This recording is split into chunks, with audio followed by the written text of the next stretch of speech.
Okay, my friend, I think there's only one place to start. The big game at the weekend, St James's Park. Newcastle hosting Liverpool. Liverpool with a good set of results recently against Newcastle, a Newcastle team that weren't at their best against Manchester City, but anyhow, before the game said, we fully commit, and that's when we're at our best. We had a fully committed game, plenty of incident. I think we almost should get to the incidents first, and then we can talk maybe the generality of the game. But let's start with the first big incident that happened. I think it was 6th and 7th minute.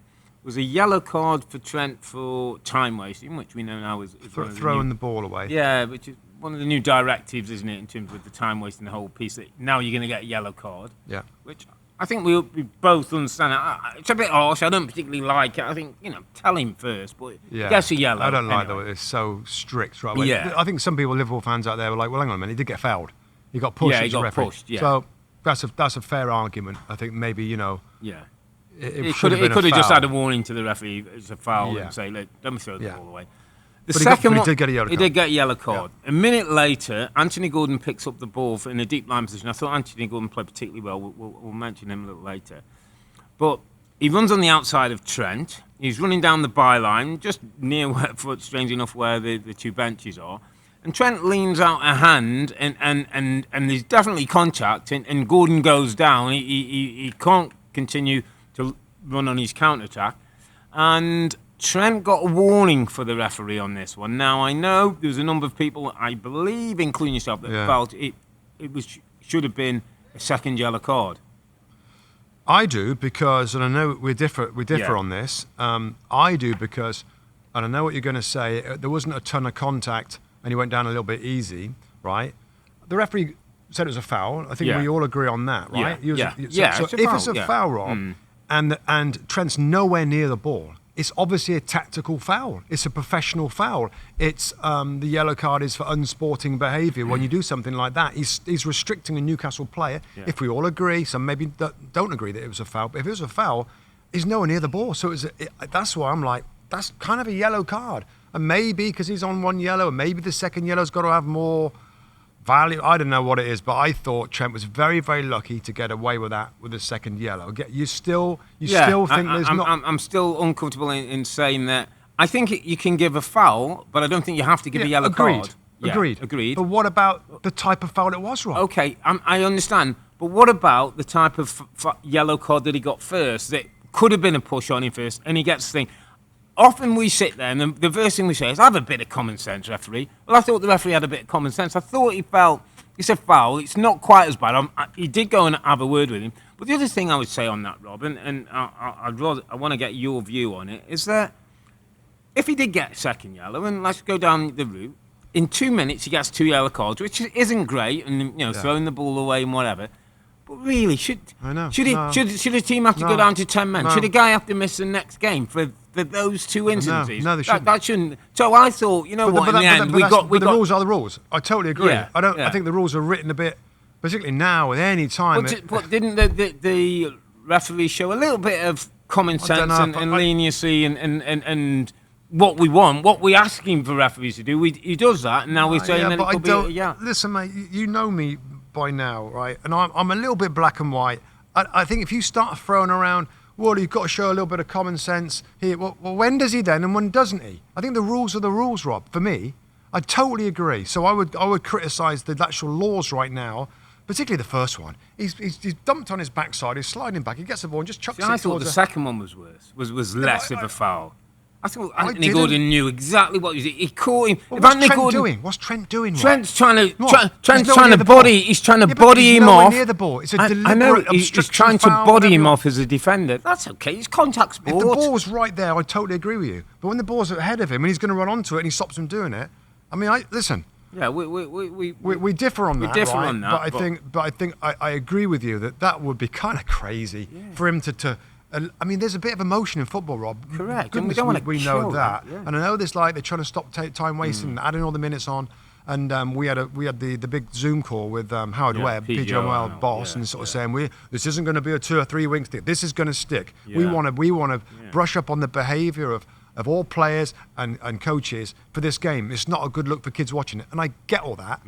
But talk about flipping sledgehammer to flipping crack a nut, like, and anyway. But maybe this is the part of the lesson they're teaching, and players will risk, try and not to hold up play or stand in front of the ball or throw the ball away or just tap it away because you're going to get a yellow card. Okay, let's move on because that's one incident. Let's move to the next big call.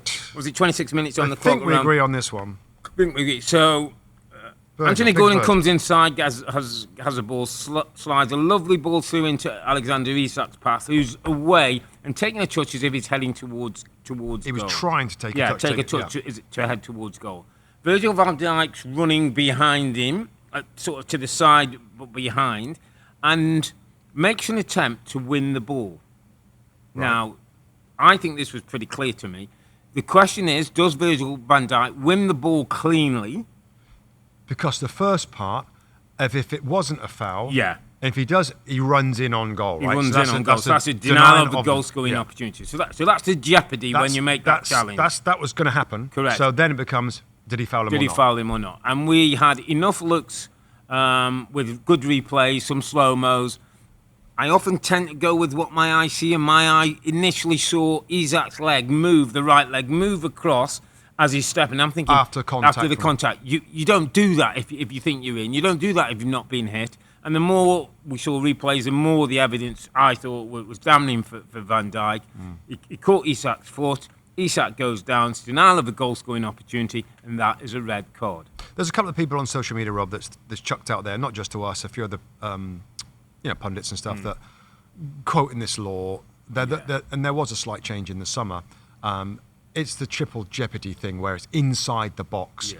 If that same challenge happens inside the box and it's a foul and a penalty is awarded, he doesn't get it's only a yellow card because he is genuinely trying to get the ball. But it's outside the box, so it's a denial of a goal scoring opportunity on that one, isn't it? It just is. Falls under a different category. So I don't think that's really. I'd love to hear an argument from somebody that believes that that's not the right call. I think the referee, to be fair at the time, got that absolutely spot on. And I've just got to say here, Rob, and it isn't often you'll hear me criticise Virgil van Dijk and that, but I thought his behaviour when it happened as captain of a Liverpool Football Club was not good. And I'm a big fan of Virgil van Dijk as a man, as a footballer. What he's brought to the Premier League. I thought some of the language that was directed to the referee, his body language, his language, and his demeanour towards the fourth officials. I know he's disappointed. I know he doesn't feel it's a red card, and of course he believed that he won the ball. But you have to act in a certain way. We are talking about the influence of what this game does around the world to everybody watching. And I was disappointed in Virgil van Dijk. I just want to put it out. No, I think so. I mean, it continued, didn't it? Yeah. It continued off the field to the fourth official, I think. Down the tunnel. And just on that challenge again, Rob, let's be honest about this. He wasn't in a position to get goal side to Isak to defend that in the textbook way, really. When somebody makes a run, you try and read it and get goal around, side. Yeah. He wasn't going to be there, so he was committed to stopping it immediately. You take a gamble, kind of a lunge, but it was ball or nothing. Yeah, he has. Yeah, if he doesn't hit the ball, the jeopardy is. So he's probably a yard out of position where he couldn't drop off and see the run out. So not his best moment there. But that of course changed the game. And at this point, then Newcastle get the goal courtesy of a Trent error. Again, it's. Well, the goal came first, didn't it? I think the goal came first from Trent Alexander-Arnold missed the ball.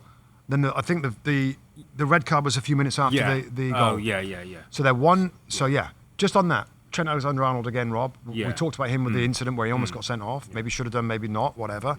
And then the ball goes under his foot. I tend to think, listen, it happens to a lot of players where they miscontrol it, or is it more of when you're a defender, you really got to make sure that you don't make a mistake there. What's your thought on that? Listen, it's easy to pile on Trent because that's a common thing to do. Defenders make mistakes. It happens. We've all been there, and the ball, you don't quite look, or you're looking at what you're going to do, and you don't take your touch. What I would say is, and I said this in, I don't know if it was our last podcast, I said it on a production call and a few times. The last few weeks I've seen Trent. I enjoy it and think he offers something very different and special to Liverpool when he drops into that midfield. and you can see against Bournemouth his assists and what he can do. But I still feel his role needs to be defined. When he goes to receive balls with his back to play, when they're playing out from the back, it's not as safe as Brighton. It's not as safe as Manchester City. There's a risk element to it, and that risk is when they've got possession. When they out of possession, the risk's even bigger because he's caught in field, and that right-hand side today was Martip with Canute not being fit. There's still a threat down the right-hand side for Liverpool. And I know you talked about on the last podcast, do Liverpool have to go and address that with getting a top-class defender who goes regular, in there, who deals with that problem? I'm not sure if it is. I just feel that this team needs to, in the way that De Zerbi spent a bit of time with Brighton in the summer series, how he drills in how they're going to work the ball out the back, and there's lack of risk and there's a safety. I don't think Liverpool have that same safety when they're playing from the back. I mean, you bring up the Bournemouth situation, Rob, and again, his teammates, he came into midfield, the goal they conceded early, he had a bad touch on the ball, led to the first goal for Bournemouth, and then Liverpool, the forwards came out again, and they won the game 3-1. Yeah. So that's another game today, and it's just something to note. It's not trying to jump on it. I think it's more than Trent. I think it's the whole back four and the whole team needs to be coached in a certain way. It's not just Trent Alexander-Arnold. Yeah. So then, of course, Newcastle United. Yeah. I thought, by the way, first half, Rob, remember talking at halftime on our show, I thought they were composed, mature, no drama defensively, no errors at that point in the game. They saved that for second half. And no yellow cards. Like they dressed a really emotional game really well. Yeah. What happened in the second half? What happened in the second half when they're 1-0 up?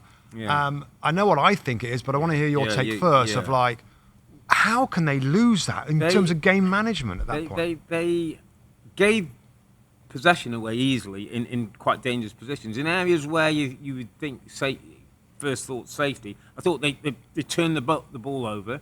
I thought the changes that came into the team at the times they came into the team, didn't necessarily push them on. Whereas, one of the things I talked about on the broadcast was Newcastle's strength of depth now, when you can go to Wilson, when you can go to Barnes and Longstaff and all that. I didn't think that helped them. When Anthony Gordon left the pitch, a sport went out in Newcastle.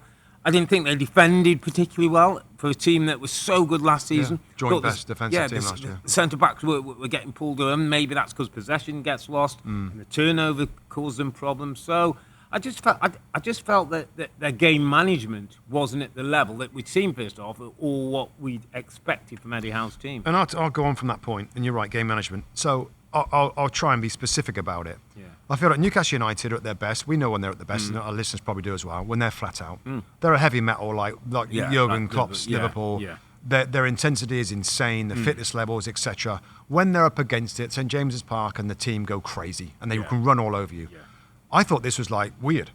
1-0, this is kind of comfortable. Yeah. I thought the fans, it got not quiet, it's never quite there, but this is kind of nice. This looks kind of easy. Yeah. I've got to say, it wasn't so Liverpool's body language is like roll the sleeves up, right? Let's find a way. I thought they were kind of passive, and we were in the studio like, what a shame! What a shame! There's a man sending off. Yeah. And then from that situation, like, wow, look what happened. And I'll put it down to this: Newcastle United haven't got another way of playing, or haven't got an effective way of playing other than let's go for it. And the past we've seen Wilson come on and Harvey Barnes come on, and they drive forward and they score more goals and they're ruthless.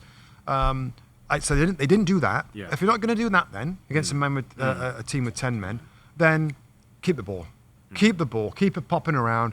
And Liverpool are fed up. They're a man less. They can't get the ball. They get tired. And then maybe you create a chance or you see the game out 1-0. They did neither. Yeah. Neither of those, because of your point, they gave the ball away too easily. Yeah. And Liverpool were like, well, hang on, oh, wow, okay. I got the ball here. And maybe I can find Nunez and everybody else. Can I counter your point? Because I think it's a really good point. And that was possibly a criticism we used to give to Liverpool at times, where, that they went. And I suppose the out for Eddie Howe on this one would be, maybe that takes time, Rob. Maybe to bed one system and style of play is one thing, that intense. Maybe the next year, 18 months, 2 years is, okay, when we're not intense, this is what we do. He's maybe not onto that manual yet.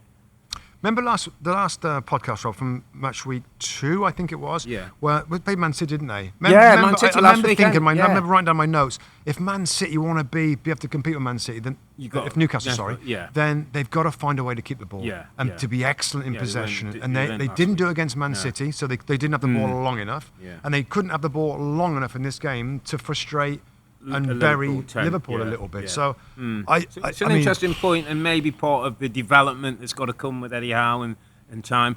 But I just think it's one of those, and this is the days I'm thinking like Tonali. Whenever we've heard from Eddie Howe and that, he said Tonali's the one who can give us some composure.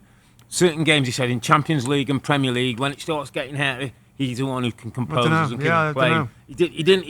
The game got away from him and them in that area. Gimares, him and Joelinton. Bruno Gimares gave the ball away for the second goal. They gave the ball away a lot in the second Eddie Howe afterwards was like, we let Liverpool, we're a dangerous side. I think inside is like, what happened there? What did we do there? That's a blow for them, Rob, just in terms of going forward. How are they going to... It's not terminal. No, listen, it's one of them. It's two back-to-back defeats. The nature of this defeat, because of Liverpool going out in 10 men for virtually an hour of the match, you're not seeing it out. That's what hurts. They've got to bounce back, Rob. They've just got to bounce back. They go away to Brighton. It's going to be a difficult place to play. Go and put a win against Brighton. Go and show your intensity and do that against Brighton. Liverpool side, 2 players I want to talk to you about before we're going to end with a little chat about Mo Salah. Wataru Endo got the start today in this brand new Liverpool midfield, the holding player. I'm not saying that we can say anything too conclusive because when you get a man down, it's not easy. No. Any thoughts on him early, or is it way too early to kind of assess? I don't have a ton of it because... I don't have a ton. I'll tell you what, I thought tactically, he knows where to find the spaces in between the lines when the centre-back gets it just to join the play. And I saw him do that a few times, Rob. He gets very close to centre-backs. He's very close to tight Van Dijk and wants to bounce it off. Yeah. You've got to remember, though, this guy, Rob, he gets his first start with Liverpool last week when they're down to 10 men. He gets his first Premier League's full start today and they're down to 10 men. Ain't been pretty normal circumstances where...